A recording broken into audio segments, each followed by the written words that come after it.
मृत्यु के बाद से लेकर दूसरा जन्म लेने तक आत्मा कहाँ रहती है? धर्म ग्रंथों में इस एक चीज पर अच्छी तरह से प्रकाश डाला गया है। पुनर्जन्म पर कुछ लोगों का विश्वास है, वहीं कुछ लोग ऐसा मानते हैं कि मृत्यु के बाद आत्मा का कोई अस्तित्व नहीं होता है। हालांकि हर धर्म में पुनर्जन्म की बात कही गई है। ऐसा कहा गया है कि मरने के बाद इंसान पिछले जन्म में किए गए कर्म के अनुसार ही जन्म ग्रहण करता है। आइए इसके बारे में और विस्तार से जानते हैं। अब सवाल ये आता है कि मृत्यु के बाद से लेकर दूसरा जन्म लेने तक आत्मा कहाँ रहती है? विज्ञान इस पर रिसर्च कर रहा है, लोग तरह तरह के क्यास लगाते हैं, परंतु सिर्फ धर्म ग्रंथों में इस एक चीज पर अच्छी तरह से प्रकाश डाला गया है। गरुड़ पुराण में कहा गया है कि मृत्यु के बाद आत्मा को परलोक ले जाने के लिए 2 यमदूत आते हैं। जो व्यक्ति अपने जीवन काल में अच्छे कर्म करते हैं, उनकी आत्मा शरीर से आसानी से निकल जाती है।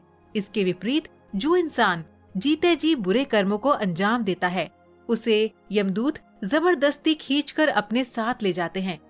इस आत्मा को यमदूत यमराज के पास लेकर जाते हैं। यमलोक में आत्मा को 24 घंटे रखा जाता है।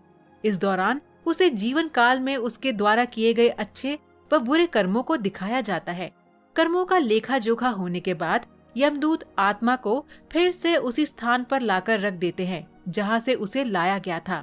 यहाँ वह आत्मा 13 दिनों तक रहती है।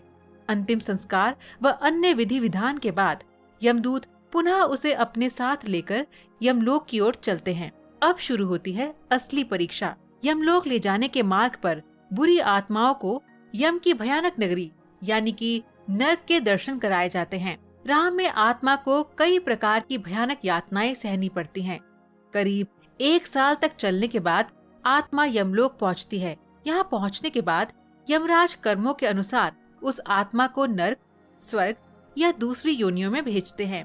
इसी स्थान पर यह तय किया जाता है कि आत्मा दूसरा शरीर कब तक धारण करेगी। हालांकि हर आत्मा को इन कठिनाइयों का सामना नहीं करना पड़ता है। अच्छे कर्म करने वाली आत्माओं को यमलोक की यात्रा नहीं करनी पड़ती है। ऐसे लोगों के लिए विमान आता है जिसमें बैठकर ये आत्माएं विष्णु लोक चली जाती हैं। विष्णु लोक में जिन्हें ठहरने की अनुमति मिल जाती है, उन्हें दोबारा जन्म ग्रहण नहीं करना पड़ता है। गरुड़ पुराण में ये भी कहा गया है कि शरीर से निकलने के बाद आत्मा अंगूठे के आकार की बन जाती है। तो आज का सवाल आपके लिए ये है कि क्या आप बता सकते हैं कि कलयुग में मनुष्य का उद्धार कैसे होगा? आप इसका जवाब हमें नीचे कमेंट बॉक्स में दीजिए। हमें आपके जवाब का इंतजार रहेगा।